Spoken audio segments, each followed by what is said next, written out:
Please welcome the Chief Executive Officer and Assistant Dean of the Office for Institutional Equity and Inclusion at the College for Creative Studies, Dr. Deirdre Young.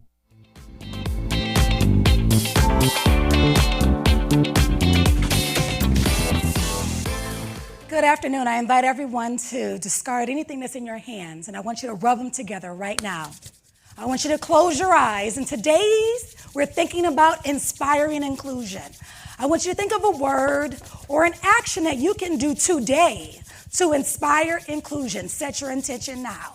Keep rubbing. Now I want you to take your hand and even put them to your hand, to your head and your heart.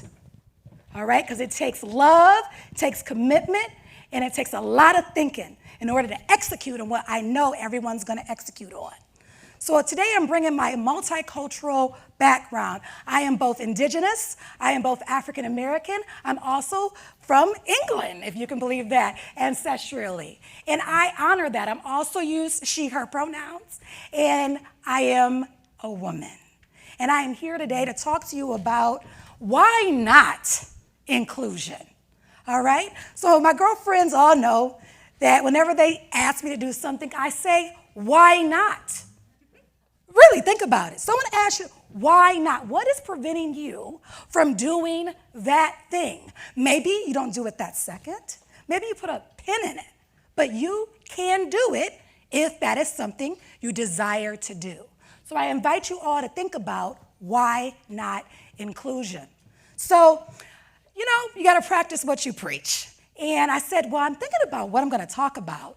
Maybe I should include other voices to the conversation. So I take myself and I walk into the marketing department, this beautiful open space with all of these different voices and perspectives, and I go, yes.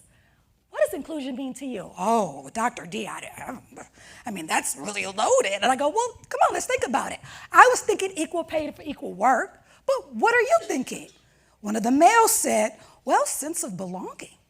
Another person talked about that kindergarten perspective. Treat people the way you wanted to be treated. I go, oh, this is okay, this is good. Someone said, what about that common goal where you get everyone collectively to think about something? And I said, ooh, I can connect that to crucial conversations. What else? You got this. We're gonna end there. You got this. Because everyone in this room, what inspires me, I think about an abolitionist, a woman's right activists. In 1851 in Akron, Ohio, there was a speech delivered, powerful speech. Ain't I a woman? Think about the words. Look at this part. I have as much muscle as any man. Pause. I can do as much work as any man. Well, that's the truth. I think about how I got here today. I have plowed and reaped and husked and chopped and mowed. And can any man do more than that? 1851, someone speaks up. Think about that, that's powerful. Buried in Battle Creek, Michigan, Sojourner Truth. History of Progress, 1938. Well, let's go, that's the minimum wage. That's when it was established. Overpay or for overtime. This is amazing. Let's go to when President Johnson did an executive order. What about 1972, Title IX? We're familiar with that. You can't discriminate, right, on the basis of sex in educational programs and all of those initiatives. Any institution that receives federal dollars. We know about 2009, former President Barack Obama signs to make sure that we can actually reap the benefit of the lack of equal pay, that there's no limits on that. Ooh, that's great, right? More work to be done. When I look over at the statistics and I see, oh, it's trending up. We're doing amazing things. In 1982, the gap actually starts to shrink even more, gets more narrow, but it's still different. We are still 82% low for African American women, 70% low for Hispanic and Latino women, 58% lower. It's still there. What can you all do about it? Well, there are some things that we can do, and we're going to talk about that. Sense of belonging. Don't just rely on your DEIB office to think about belonging. What can you do in your office to ensure that everyone is a part of the conversation? Ask them about their day at the water cooler. That costs you nothing. What about the elevator? What about when you're creating the next program? Why don't you ask them what they think the theme should be? What music should be played? Who should we invite to this event? Include them in the conversation, include them in leadership opportunities. This is a critical factor in order to get the success that you want to see in your business model. You can do it in a department of 5, and you can do it in a department of 500. It is absolutely possible. Respecting others. Ooh, that kindergarten. What do we learn? Share. Oh, and I'm not just talking about sharing things. Share your ideas freely. Be open to receiving those ideas freely. Share your time, share your talent, share your treasures. This is the things that you can do. What else? Play fair. Ooh, that's a whole nother TED Talk on what is equitable and what is fair. Put things back. You take something, you take an idea, don't just put it back. Why don't we celebrate that and don't co-own it if you didn't create it, but if you did create it, why don't we celebrate everyone together? Because everyone, look at all this light. It's light everywhere. It is infinite.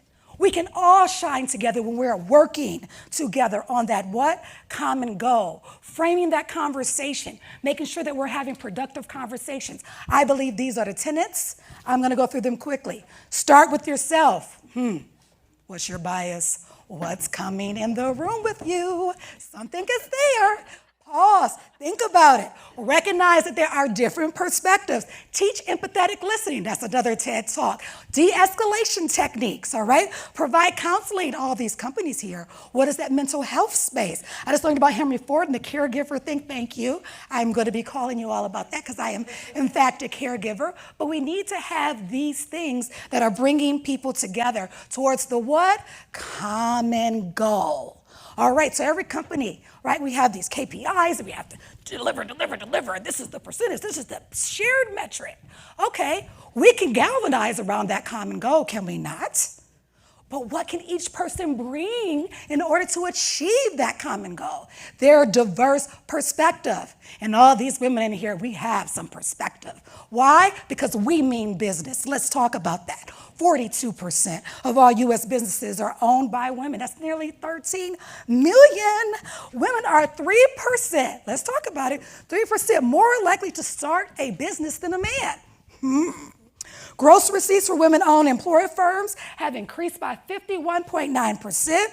Women-owned businesses employ over how many? 9.4 million workers. Let's keep going.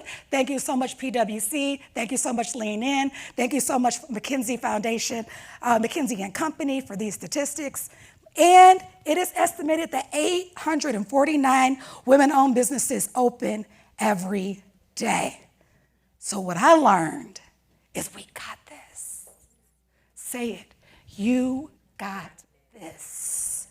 Look at Oprah. She said the biggest adventure you can take in life is to live the life of your dreams.